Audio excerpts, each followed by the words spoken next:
نہ سو جاتا اور میرے رسول مصلی بچھا کے کھڑے ہو جاتے.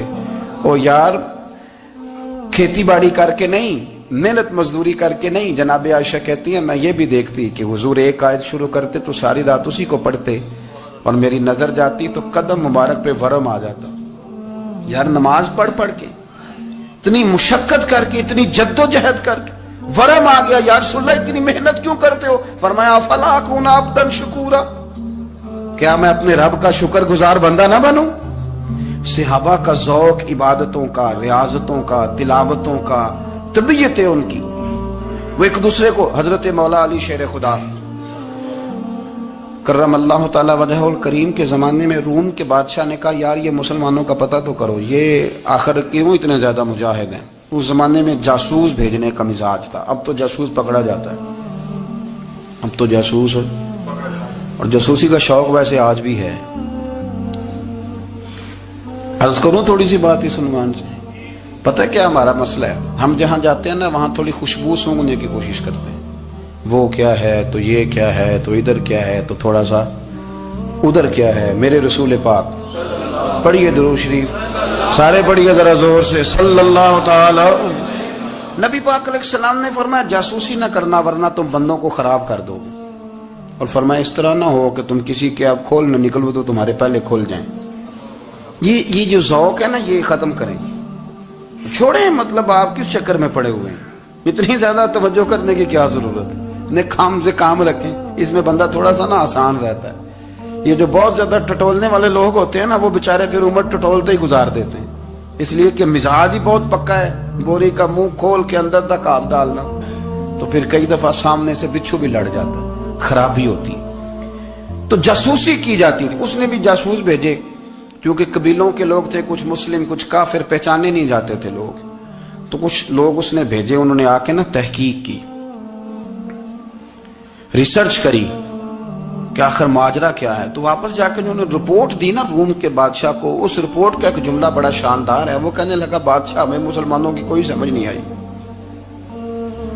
ہمیں کوئی سمجھ نہیں آئی. انہوں نے کہا کیوں نہیں سمجھ آئی؟ کہنے لگے یار عجیب بندے ہیں، جب رات مصلی پہ بیٹھتے ہیں تو یوں لگتا ہے ان کا دنیا سے رشتہ ہی کوئی نہیں، کوئی کسی کو نہیں جانتا. کوئی اپنے دکھ سنا کے رو رہا ہے، کوئی اپنی بات کر کے رو رہا ہے.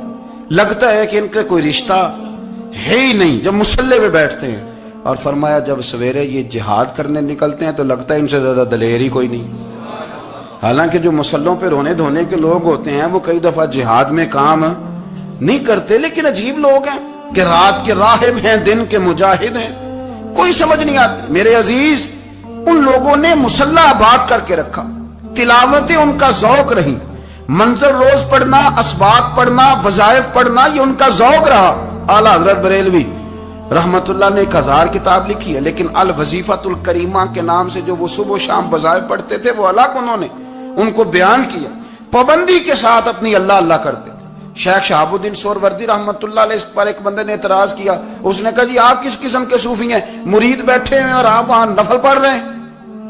یہ بھی بڑا مسئلہ ہوتا ہے نا. جو بندہ ملنے آتا ہے وہ اپنے ٹائم کے حساب سے آتا ہے، اور پھر اس کا یہ بھی خیال ہوتا ہے کہ پیر صاحب جو ہیں وہ چونکہ درویش ہیں تو نہ انہیں روٹی کھانی چاہیے نہ سونا چاہیے، چونکہ وہ درویش ہیں، اور ہم چونکہ درویشوں کے ماننے والے ہیں لہذا ہمارا یہ طریقہ ہونا چاہیے کہ جیسے ہم کہیں درویش ویسے ہی کر جائے. حالانکہ جس کو آپ درویش کہیں گے آپ اس کی مانیں گے، آپ منوائیں گے نہیں. ہمارا مزاج ہوتا ہے. شیخ شہاب الدین پر لوگوں نے اعتراض کی، حضور لوگ ملنے آئے ہیں، زیارت کرنے آئے ہیں، یہ بندے دعا کرانے آئے ہیں، اللہ اللہ کرانے آئے اور آپ نفل پڑھ رہے ہیں. کیا جملہ ہے، کیا حسن ہے، کیا خوبصورتی ہے. فرمانے لگے رب رسول سے مانگنے کے لیے مصلی بچھایا ہے، اگر وہاں سے مانگوں گا نہیں تو تمہیں دوں گا کیا؟ پہلے مجھے کچھ لے تو لینے دو، اگر میرے پلے کچھ ہے ہوگی تو آگے دوں گا نا. تو میں مانگنے گیا تھا کہ یا اللہ دے تیرے بندے لینے آئے، دے تو میں کچھ لوں گا تو آگے دوں گا نا. لیکن ہمارا یہ سٹیٹس، یہ مزاج، یہ شعور نہیں ہے. گپیں، کہانیاں، داستانیں، گفتگو، خطابت، واز، کیا بات. لیکن اگر کچھ کرنے کا کام ہو تو وہ نہیں ہم سے ہوتا. میرے نبی کریم علیہ الصلوۃ والسلام نے مصلی سے دل لگانے کا درس دیا. حضور نے توجہ دلائی. صحابہ اس ذوق کے حامل لوگ تھے، وہ کوشش کرتے تھے. جناب صدیق اکبر رضی اللہ تعالیٰ عنہ کا عبادت کا مزاج ہمیشہ قائم رہا. حضرت عمر فاروق ساری رات اللہ کے حضور کھڑے رہے. حضرت عثمان غنی رضی اللہ تعالیٰ عنہ عشاء کی نماز پڑھ کے 2 رکعتوں کی نیت باندھتے تھے. 15 سپارے پہلی رکعت میں پڑھ دیتے تھے اور 15 سپارے قرآن مجید کے دوسری رکعت میں پڑھ دیتے. آپ نے نا حضرت عمر فاروق کے وصال کے بعد ان کی ایک بیوہ سے نکاح کیا. حضرت عثمان غنی نے نکاح کیا. وہ خاتون آپ کے نکاح میں آئیں تو عرض کرنے لگی امیر المومنین میرے لیے اعزاز تو بہت ہے کہ میں امیر المومنین کی بیوہ تھی تو امیر المومنین کی منکوحہ ہو گئی ہوں، لیکن حضور نہ تو میں جوان ہوں کہ میرے اندر رغبت ہوتی اور نہ میں اب اس قابل ہوں کہ کوئی خدمت کر سکوں، میرے ساتھ نکاح کی وجہ کیا بنی؟ تو عثمان غنی رو پڑے. فرمانے لگے میں نے عمر فاروق کو مسجد میں دیکھا ہے، عدل کرتے دیکھا ہے، انصاف کرتے دیکھا ہے، امت کی خیر خواہی کرتے دیکھا. تمہارے ساتھ نکاح اس لیے کیا ہے کہ تم مجھے یہ بتاؤ کہ عمر فاروق گھر کے اندر اپنے رب کو کیسے راضی کرتے تھے، گھر کے اندر کیسے راضی کرتے تھے، وہ طریقے بتلاؤ، تم بتاتی جانا اور میں بھی اسی طرح گھر میں عبادت کروں. میرے رسول کریم علیہ الصلوۃ والسلام نے ارشاد فرمایا، حضور فرمانے لگے جس گھر میں اللہ کا ذکر ہوتا ہے وہ گھر زندوں کا ہے، اور جس گھر میں رب کریم کا ذکر نہیں ہوتا وہ گھر زندوں کا نہیں ہے. گھر نا ہم نا کتابوں میں پڑھتے ہیں کہ ایک بزرگ کہتے ہیں، حضرت فضیل بن ایاز کہتے ہیں کہ میں ایک گلی سے گزر رہا تھا تو گھر کے اندر کسی قاری صاحب نے قرآن کی آیت پڑھ دی، وَلِمَنْ خَافَ مَقَامَ رَبِّهِ جَنَّتَانِ. میں میرے کانوں سے ٹکرائی تو اللہ نے میری کایا ہی پلٹ دی، میں توبہ کر گیا. اب گھر کے اندر سے آواز آئے تو صحیح نہ تلاوت کی، پر اندر سے آواز آتی نہیں، یا ڈیک بجنے کی آواز آتی ہے، یا ٹی وی چلنے کی آواز آتی ہے، یا دھوم مچانے کی آواز آتی ہے. عبادت کا وہ جو خاص شوق تھا، وہ جو حسن تھا، وہ جو توانائی تھی، وہ جو بات تھی. ایک جگہ پہ ہم بیٹھے تھے تو وہاں ایک صاحب آئے اور انہوں نے آتے ہی کہا کہ مہربانی کریں ذرا مجھے مصلی دے دیں، میرے نہ کچھ نفل رہ گئے. تو میں نے وضو کر لیا تو کوئی مصلی مل جائے. مصلی انہیں دے دیا گیا، وہ مصلی لے کے چلے گئے تو پیچھے ایک صاحب نے تبصرہ کیا، کہنے نے کتنا ریاکار بندہ ہے، لوگوں کو دکھا رہا ہے کہ میں نفل پڑھتا ہوں، ہے کوئی بات کرنے والی. میں نے اسے کہا، میں نے کہا تو مہربانی کرنا اس طرح کی ریاکاری تو بھی کر، پکڑ مصلی اور جا تو بھی تھوڑی ریاکاری کر کے آ، اٹھ ذرا شکر کر، کوئی یہ ریاکار بھی ملا ہے، کوئی نفل پڑھ کے ریاکاری کر رہا ہے. اللہ کا میں کہتا ہوں کو پڑھے تو صحیح نہیں، یہ کوئی دور ہے نفل پڑھنے کا؟ اس میں تو لوگوں کا مزاج ہی نہیں، طبیعت ہی نہیں. میں نے کہا چل مہربانی کر، یہ لے مصلی اور تو بھی جا تھوڑی سی یا کاریا ریاکاری کرو تو صحیح نا. مزاج ہی نہیں، ذوق. جمعے کی نماز پڑھ کے یوں دنیا بھاگتی ہے، او ہو پتہ نہیں کون سی پیچھے آگ تھی جو بجھائی جائے گی. اور آج تک لوگ مسئلہ پوچھ رہے ہیں کہ جمعے کی بعد والی سنتیں کتنی ہوتی ہیں. میں نے کہا کتنے سال ہو گئے جمعہ پڑھتے، کتنے سال ہو گئے، ابھی تک سنتوں کا نہیں پتا، ابھی تک نے علم کے پہلے کتنی رکھتے ہیں اور بعد میں کتنی رکھتے ہیں. فجر کی سنتیں کب پڑھنی چاہیے، سنو فجر کی سنتوں کے بارے میں.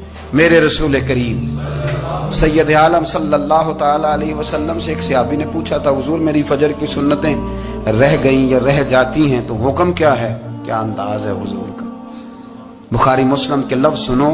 حضور سید عالم صلی اللہ علیہ وسلم فرمانے لگے، اس نے کیا پوچھا تھا، حضور جواب کیا دیتے ہیں؟ فرمایا فجر کی سنتیں کبھی نہ چھوڑنا، فجر کی پہلی 2 سنتیں کبھی نہ چھوڑنا. یا رسول اللہ صلی اللہ تعالی علیہ وسلم میری رہ گئی ہیں، رہ جاتی ہیں.